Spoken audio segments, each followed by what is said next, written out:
Welcome to Building Your T-Shirt Empire, powered by shirtagency.com. Get ready to take a trip inside the apparel industry for the best tips, tricks, and interviews. And now, here's your host, Cole Lundstrom.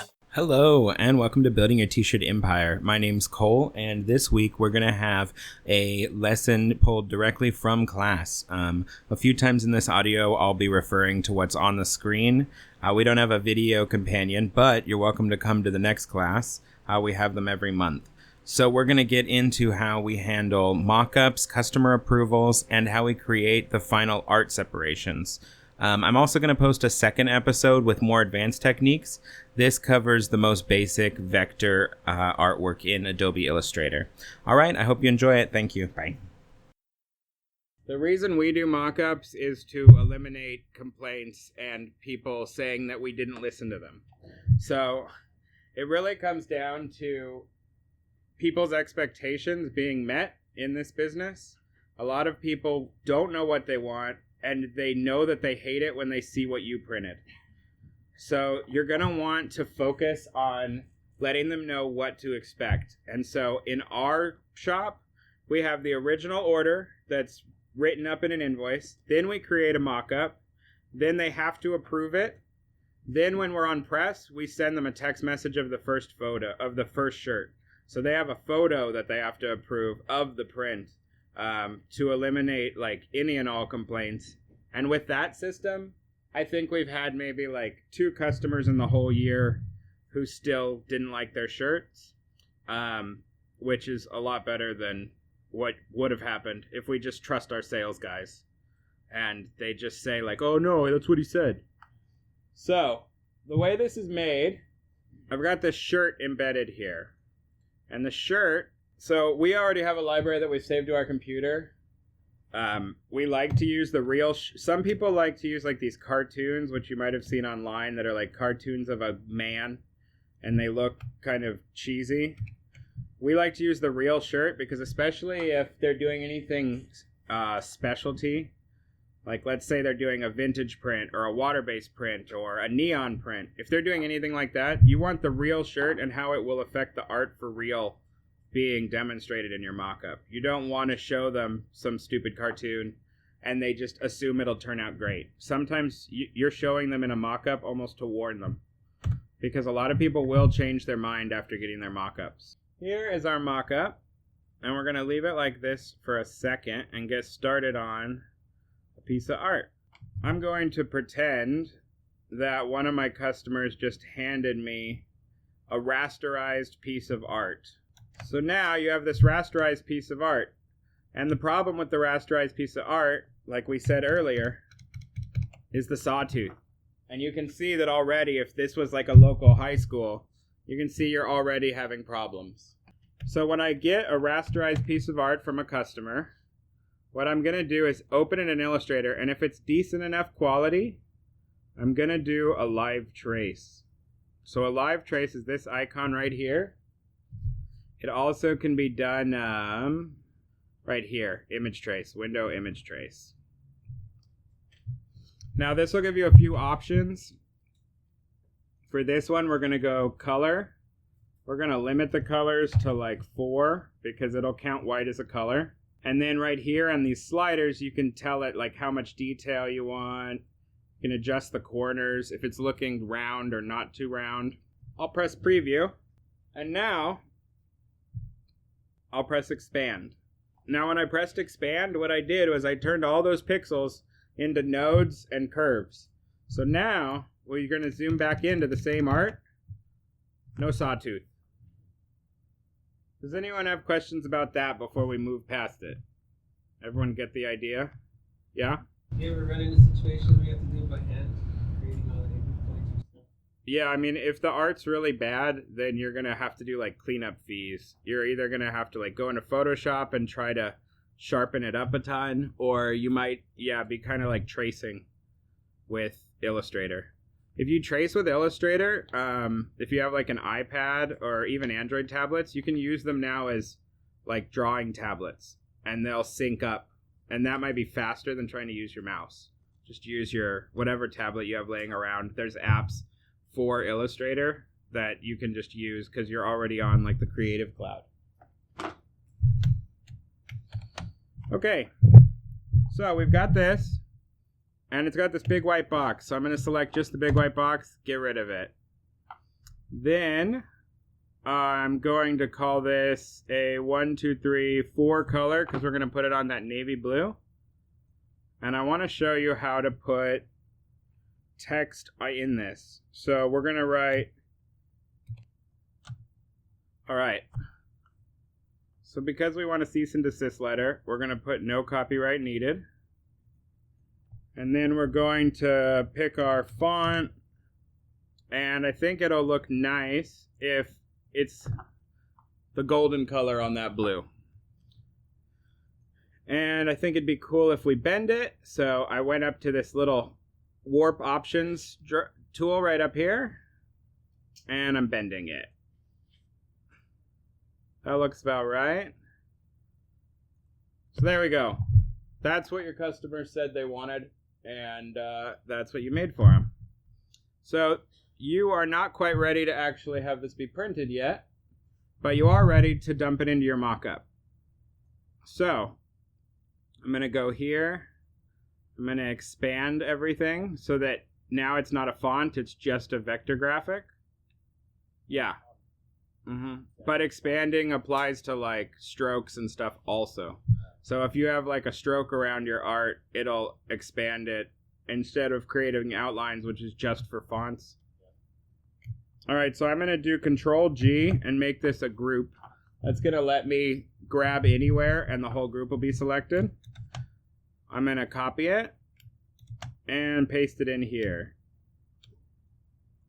All right, so I'm going to assume it's standard placement. For really picky clients, you might want to actually type exactly how many inches from the collar you're doing. We like to tell people standard placement because what looks good on a 2X doesn't look good on a small. So doing 3 inches on every single item isn't always the answer. A lot of the time you're going to be happier just saying like, hey, we're going to do normal placement, and then they let you do it. And this looks pretty big, so I'm going to call this a 12-inch wide design. So I'm just entering colors. And then I would save this as a PDF so that any computer or any mobile phone can open it and then have my customer approve it. You can see that I put red, white, golden, and black. If they wanted the perfect Cardinals red or the perfect Cardinals golden yellow, you're going to have to look up the Pantone colors. But like I said, you should probably charge extra for mixing Pantones and try to stick with your bucket colors. And your bucket colors will have names like Dallas Red and, Sky Blue, stuff like that. You can just identify them by their bucket names. All right. So let's get this art ready to be turned into a film because you got approval. So I'm going to select the entire image. I'm going to go to my transform tool. And I'm going to type in exactly what they want. I don't like to drag it and try to play with the edges. I just like to type in the exact size so there's no issues. The next thing I'm going to do is I'm going to edit my artboard so that it's nice and tight to the art. This is going to allow us to have registration marks so that when you're on press, you can use your registration marks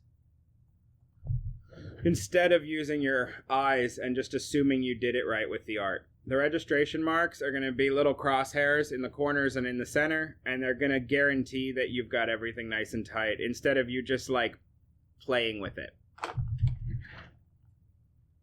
After that, I'm going to go in and select the colors because we need to convert them to spot colors. Right now, these are just normal RGB or CMYK colors, however they came in when you opened your document. So if you were to print it now, it would come out of your printer as just a CMYK job and it'd look like a mess. So what a spot color is going to do is visually nothing will change. But what you told the computer to do is to output it as a solid chunk of black, because now the computer understands that this is the red screen. It's not, hey, make the visual illusion of red with your printer ink. So the way to change things to spot colors is you select the color. Then you're going to go to your swatches. As you can see right now, it's just a random color that came in from Google. It's this CMYK value. So we need to turn that into a spot. We're going to go right here, and we're going to say new swatch. Now we're going to call it cardinal red. We're going to convert it to a spot, and that's really the only thing that even matters. Renaming it doesn't matter. But the names you give it will be visible on your films. So if you're giving it to someone else and they're doing the artwork, it's nice to name it so that they don't have to look at films and figure out what you thought you were doing. So now it's an actual spot color. And to double check that, you can see that we just created a new swatch right here in the corner. And it has a tiny little dot. So the tiny little dot means spot color. So now I'm just going to go through and do it to everything. So when you use the two arrow tools, there's the selection tool, which is just your normal arrow. But here's the direct select. So when something's a group and you click the direct select, now you can grab like just black instead of grabbing the entire item. So here's this. I'll go new swatch. I think it's going to give me an error if I just put black because it's in CMYK. So I'm going to put black spot. For white, I like to change the color just because I want to be able to see it, especially in a more complicated design where the white may be on a white template. I like to change it to like hot pink or green or something that I'm not using. That way everyone can see the white when they preview the art. Especially if someone's making art and then a printer is doing the job later. There can be confusion about what it's really supposed to be looking like. And then since the yellow isn't one piece, I'm going to select one piece. And then I'm going to go to same fill color. And it'll grab everything in your art. The more complicated the art, the more that helps you. So you're not sitting there clicking every little stupid piece. And I'm going to convert this to its own golden yellow. For a lot of companies, the golden yellow is going to be called like athletic gold. And it's going to look like that high school gold color. So here we have our art. And does anyone know what we don't have? Since we're going on a royal blue shirt. Correct. We don't have an underbase. So, the reason you would want an underbase is so that all of your colors pop with only one pass. So if you were putting this on a white shirt, it would look great as is how we've just done it. But because we have to put it on a royal blue shirt, we have to create an underbase of white so that our customer has a nice smooth print that's not overly thick. So we're going to do a plain passive white underbase. We're going to flash it with a flash dryer, which is basically just a heating panel. And then we're going to come back and do our top colors. So everything's nice and smooth, but it also pops and is a bright color. So to do that, I'm going to create a new layer. I'll call this colors. And I'm going to call this underbase. So, when you do control copy, if you want it in the exact same place, what you're going to want to do is not control V like you're used to, but control F. Control F dumps it in the identical spot.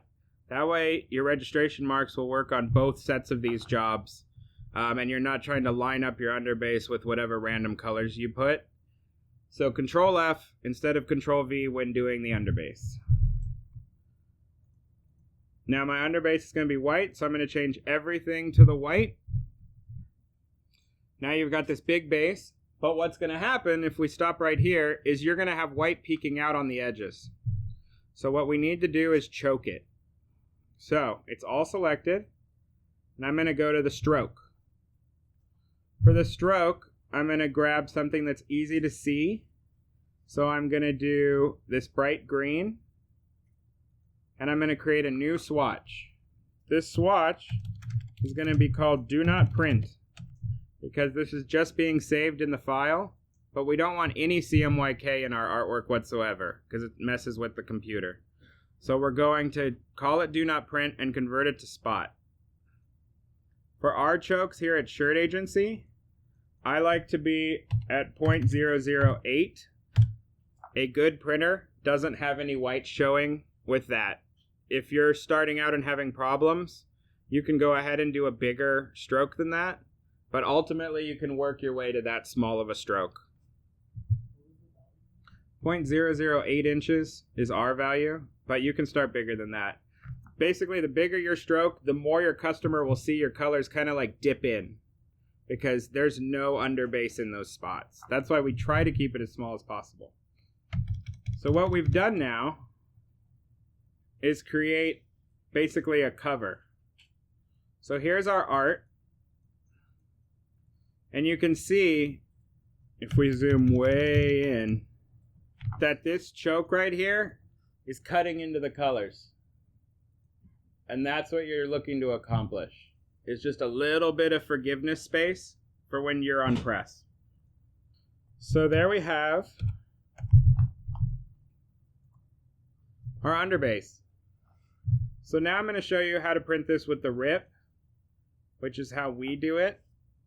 And then after that, we're going to go into the slow version of how to print it. All right, so we've got everything approved by the customer. It's 12 inches wide. It's ready to go.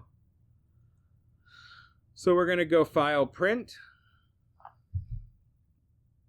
Select AccuRip. Tell it how big the media is, which is 13 by 19. I'll rotate it just so it prints nice and pretty in the center. And then we go to the print marks and we turn them all on. So if you can see, it's turning on the registration marks right there. I don't know how much you can see it in the back, but it's giving you those crosshairs. No, this is just normal print dialog box from Adobe. Yeah, the AccuRip is basically what's going to read the spot color information. So if you just stopped here, Adobe wouldn't give you enough info to do spots. But if you have the AccuRip, the spot information is just going through the print dialog, and it's basically taking over your driver. So I like the Japanese print mark type because it has a center line. I think that helps a lot. It's a little hard to measure from corners to make sure you're center. So I like the crosshairs being in the center. And then this right here is saying that we have some sort of CMYK still turned on, because these would be unchecked if we didn't do it. Huh? Yeah, so you can see our print separations right here. The black spot, cardinal red, golden yellow. All that stuff's available. But something in this art is wrong because these are turned on for CMYK. So I'm going to press done, which saves all your print settings. And I'm going to go to the separation preview tool. So this allows you to see nothing but spots. So I'm going to turn off CMYK, and nothing's happened to my art. So now I know I'm going to be safe. If I had messed up one of these colors, then I would have had it disappear when I turned off the CMYK. Like when I turn off the cardinal red. Especially with complicated art, that's a good way to check and see if something's just wrong. Like sometimes customers will have what you think is gray, but they actually have 4 grays in there that all look really similar because they use the eyedropper tool. So you're trying to find like 4 grays all in one piece of art. So I'd go to print, go to output, and since I know I did it right, I'm just turning them off. And then if you went and you pressed print, this would output as the black films. And so each color would have its own unique black color output.